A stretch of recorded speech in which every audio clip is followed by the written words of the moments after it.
This is about potential corruption. And where does it stop?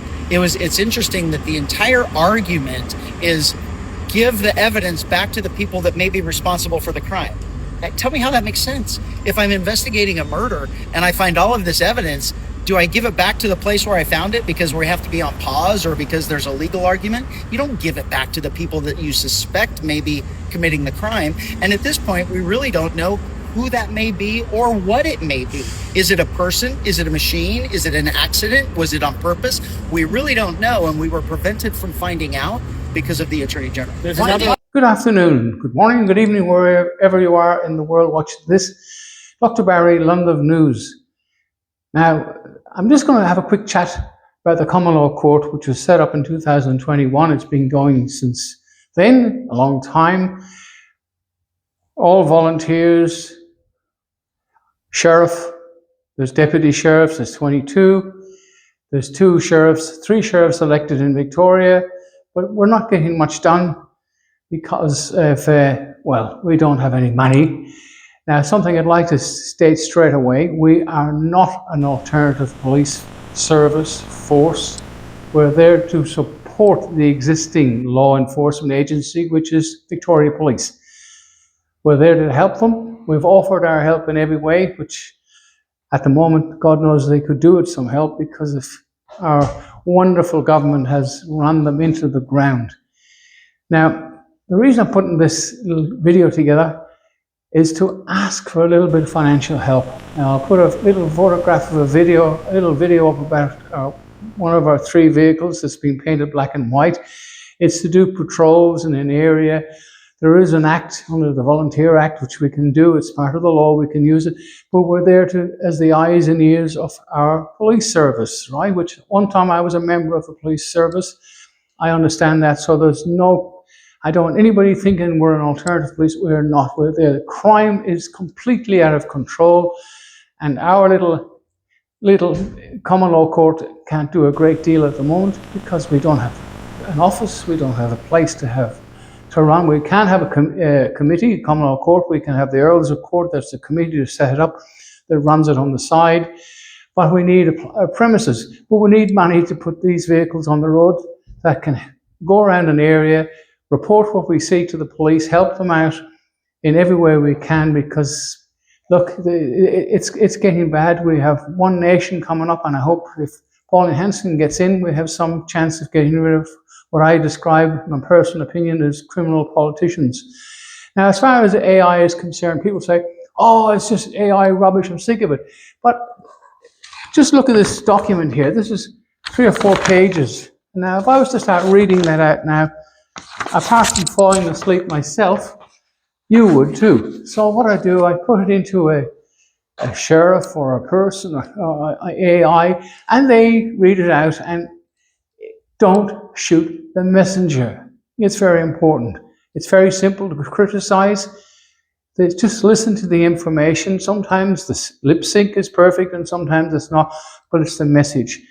But if we have to do something, rents, people can't afford to rent. I've got family who had property, some of them of which have sold the properties because the tax bill they were getting from the land titles office, which one time was a government entity, a government department, is now a private corporation registered in the District Corporation of London, Dun & Bradstreet, just like everything else privatised. We had 3 referendums saying the council the local government didn't exist. But it didn't matter when it comes to privatisation. Nothing matters because these criminal politicians, and yet not all of them, of course, they've allowed it to happen. The Labour Party destroyed this country. I've said it many times going back. There's a book written called Criminal Politicians. You can get it on Amazon, which is really not a great place to sell anything. I'm sorry, Amazon, because they take a lot of the profits out. You don't get much out of it. But it goes to the common law court, right? But we do need a premises. Now, I want to start a Zoom meeting up on a regular basis every week or every 2 weeks that we can bring in guests from overseas to tell us and explain to us and vice versa what's happening. Now, rent is a lot of people bought properties. I don't have any properties, but people bought property to retire on and sell it and have a few dollars coming in. They can't afford it, so they've got rid of it now. That's why there's no places to rent, and we can't sit back and allow it to happen. And criticizing Pauline Hanson or Donald Trump, the alternative is what we've got, and we don't want it. So wake up and do something, but please support the Common Law Court. The videos we put up with AI just explains what's going on. It makes it a bit easier than listening to me waffling. Anyway, thanks guys. Please support the Common Law Court. Next month we will definitely start putting a few court cases together again. We do have the authority, and it's in California right now. The sheriff has seized, I might put a bit of a clip up on that, he seized all the ballot papers because of corruption in California. They haven't counted them yet, and the elections for mayor and stuff was way, way back. So he seized all the papers, all the voting regalia, whoever is involved. But as the sheriff, he's only responsible to the people, and he has done it, and there's nothing they can do about it. Anyway, long live news. I've said enough.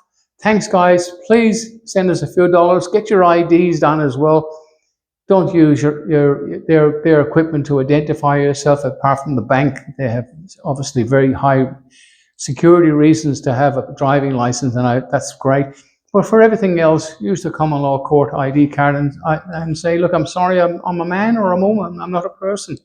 And I'm not being anti any establishment, because being anti anything at the moment, unless you do it through the power of the people, through the Common Law Court, the Office of Sheriff, which was all here in 1855 and so on, long before police forces existed, the sheriff did. And it went over to the States in 1635 off the top of my head, and it continued on there as sheriffs, and the sheriff is not responsible to not answerable to anybody other than the people who elected them. And again, we're here to help our local police. Thanks, guys. Bye. This is about potential corruption. And where does it stop? It's interesting that the entire argument is give the evidence back to the people that may be responsible for the crime.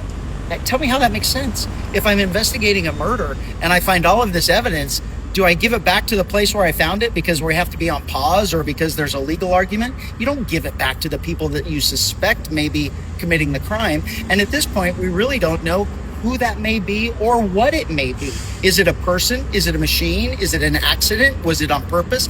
We really don't know, and we were prevented from finding out because of the Attorney General.